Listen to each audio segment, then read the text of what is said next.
Agora, eu queria ouvir teu comentário, Renan, porque, claro, na época que você jogava, que não faz tantos anos assim, mas na época que você jogava não existia esse tipo de alternativa, né, para perda de peso. Eu tenho uma impressão, como leigo daqui do lado de fora, eu queria a sua opinião, mas olhando do lado de fora, me dá a impressão que sei lá, é uma coisa minha, tá? Qualquer solução que não seja natural, ela pode ter algum efeito colateral em outra coisa. E aí, quando você fala de atletas de alto rendimento, sei lá, me parece um risco usar esse tipo de artifício, né?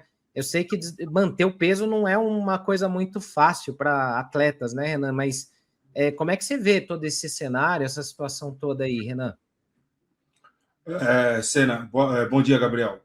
Eu vejo como uma vergonha para todo mundo. Para todo mundo.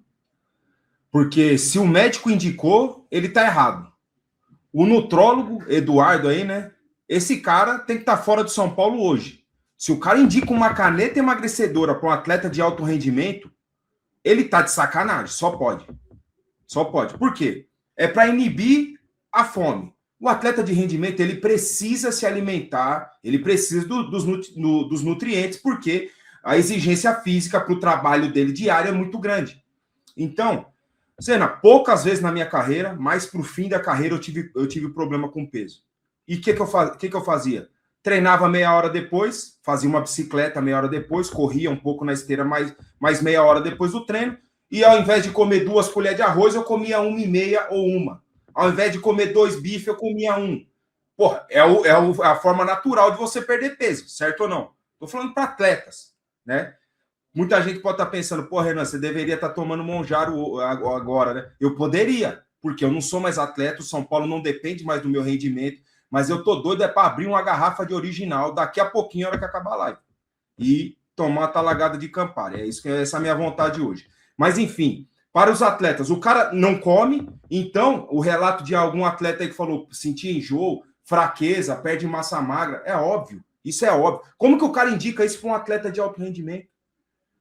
Não tem alguém ali dentro do clube que fala, amigão, não sei quem que é o atleta. E é uma vergonha um atleta de alto rendimento, jogando no São Paulo Futebol Clube, ter que se preocupar com peso. Ter que se preocupar com peso. Daqui a pouco eu vou contar uma história minha, uma coisa que eu vivi na Portuguesa. E isso também é uma vergonha pro atleta. Porra, cara, se dedica um pouco mais. É o que o Senna falou. Todo mundo quer chegar naquele peso ideal, naquele shape, sem o sacrifício. Não tem como. Se você não abrir mão, se você não ter o sacrifício da alimentação regrada, se você não se dedicar mais no treino, não treinar um pouco a mais, porque hoje ninguém quer treinar mais, né? Ninguém quer chutar uma faltinha a mais porque é por causa de risco de lesão. Ninguém quer fazer um pouquinho a mais. Estou falando por causa do peso. Então isso é uma vergonha geral. Geral. E parece que o médico que não concordava com isso foi mandado embora, né? O doutor Pedro. Pelas indicações, né? Não era um consenso dentro do departamento médico. Um médico é mandado embora. Né? Pode ser esse o motivo que ele não concordava com a tal da caneta. Cara, isso é uma vergonha absurda. Isso é um negócio absurdo para todos os lados. Esse rapaz, esse nutrólogo, ele pode ser nutrólogo de obeso, com todo respeito, de obeso. É obeso que precisa dessa caneta. O diabético precisa dessa caneta. Atleta de alto rendimento tomando Monjaro. Cara, isso é inexplicável. Quando eu estava na Portuguesa, eu não tive problema com peso.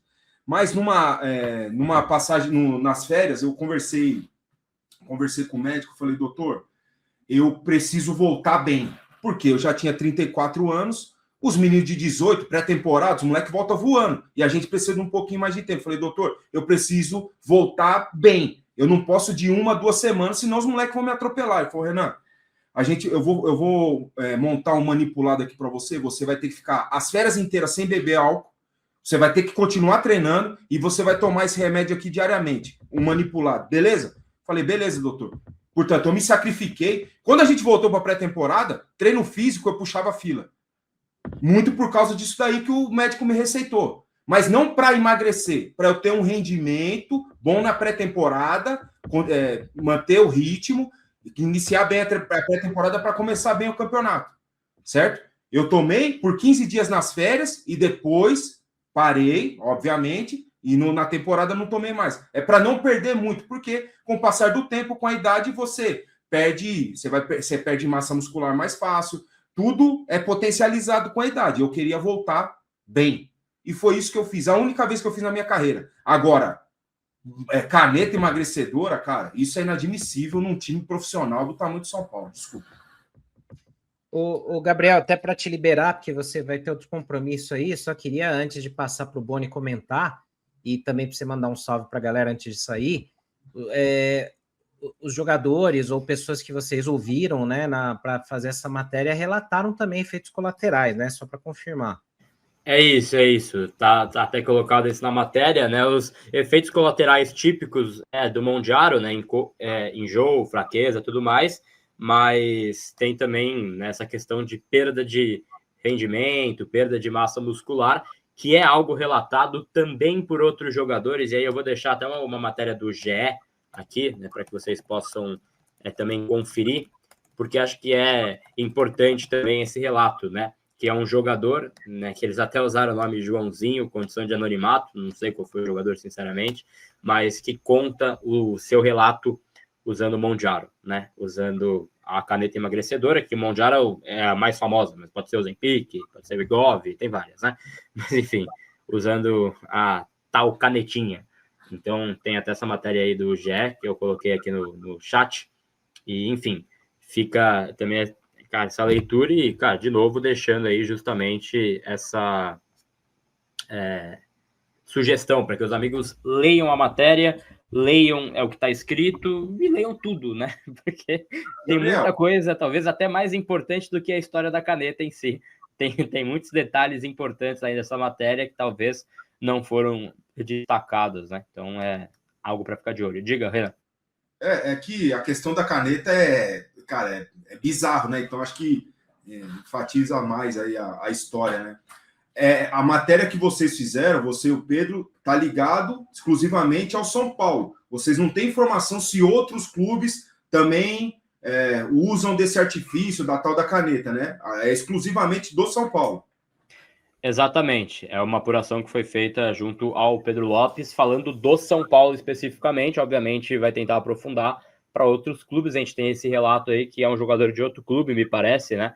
Então não é algo exclusivo talvez do São Paulo, mas esse relato, por exemplo, desse jogador dessa matéria aí do GE, ele tomou por conta própria. A do São Paulo é o primeiro relato que a gente colhe no futebol brasileiro de um médico, né, enfim, nutrólogo, contratado do clube indicar para o jogador. A gente tem até agora relatos apenas sobre o São Paulo. E aí tem outros relatos aí de jogadores que tomaram por conta própria. Só vale deixar isso pontuado também. Bom, vou sair aqui. Então, Senna, deixar um abraço para você, para o Boni, para o Renan. Vou ter um outro compromisso aqui também. Já de olho em outras apurações aí para essa próxima semana. E a gente volta com mais informações em breve aí. Tamo junto. Boa, valeu, Gabriel. Tamo junto aí, valeu pelo conteúdo. Boni, muita coisa para a gente comentar, né, cara? Eu queria que você comentasse também um pouco sobre dois pontos que me chamam a atenção na matéria do Gabriel e do Pedro Lopes no UOL. E de novo, né, só para responder aqui no chat, né, teve gente que vai confiar no UOL, que não sei o quê. Mano, a matéria foi feita pelo Gabriel e pelo Pedro Lopes. Se você não gosta da linha editorial do site, pelo menos leia a matéria antes de, né? Mas enfim, na matéria fala-se dois pontos que me chamam muito a atenção. Primeiro que não era um consenso entre todos do DM, né? Essa recomendação ocorreu sem conhecimento de vários profissionais da área de saúde do clube, ou seja, não era uma coisa uniforme, alinhada com todos. E a outra que me chama a atenção um pouco é que, claro, eu não estou levantando suspeita aqui de ninguém, tá? Eu estou lendo a matéria. Mas o que me chama a atenção é que o medicamento era especificamente de uma linhagem ou de um lote, talvez, ali, de um fornecedor, né, externo específico. Então, talvez não seja aquele mais conhecido, né, como o pessoal fala do Mondiaro, né, mas tem os seus alternativos, né. Me chama principalmente a atenção aqui, Boni, essa coisa esse ponto da recomendação não ter conhecimento de outros profissionais da área, o que mostra que o DM não se conversa ou que tem ações que são feitas sem alinhamento geral, né? Isso mesmo, Senna. Até começar parabenizando o Gabriel Sá, o Pedro Lopes também pela matéria, com muitos detalhes, né? E a nota que o São Paulo mandou ao Alexander Vieira mostra que muita gente de fato não leu o que estava lá, né?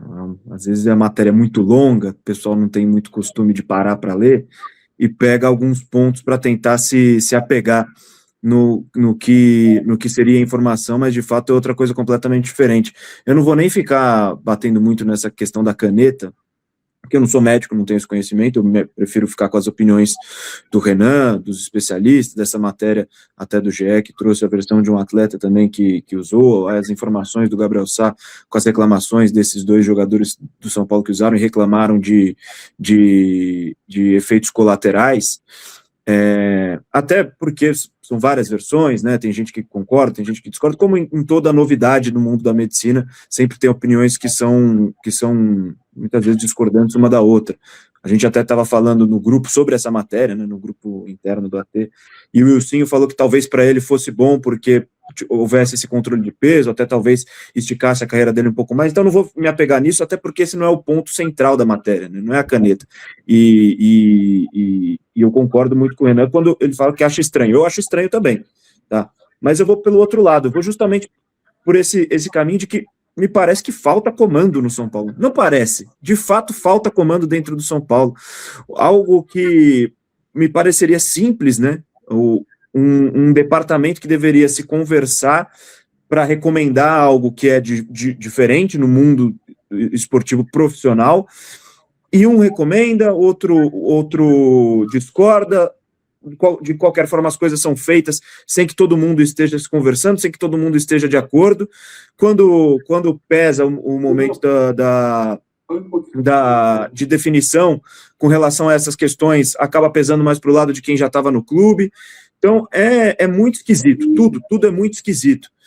Inclusive, algo que o Gabriel Sá cita na matéria do Conselho dos Notórios, né, que deveria, inclusive o que fez parte do Kaká, né, que o Gabriel Sá citou aqui, o Turíbio também, que deveria ter sido utilizado para fazer essa reforma, essa atualização do Refis, que se tornou o Refis Plus, e já com pouco tempo, desde que esse conselho foi formado, o contato com o presidente Júlio Casares foi praticamente zero. Então, me parece que foi algo justamente para jogar para a torcida, jogar para a galera mais uma vez, mais uma promessa que não é cumprida, e a gente chega numa situação calamitosa em que 70 desfalques acabam formando esse ano do São Paulo, mais de 70 desfalques. Então, é tudo muito estranho, é tudo muito esquisito que acontece dentro de São Paulo, departamentos que não se conversam, gente que manda por ali e que já esteve envolvida, ou pelo menos com nome em suspeita, em episódios bastante obscuros dentro de São Paulo, e que seguem ali participando, seguem ali dando pitaco, nomes que são questionáveis em termos de currículo, que seguem ali também mandando, que aparecem e surgem e parece que fazem o que querem, e um departamento que os resultados mostraram, né? Está em frangalhos, assim como diversas outras áreas dentro do São Paulo Futebol Clube. E parabenizar mais uma vez o Gabriel Sá por essa matéria e por trazer justamente o que acontece dentro do São Paulo e algumas explicações do porquê o São Paulo está nessa situação.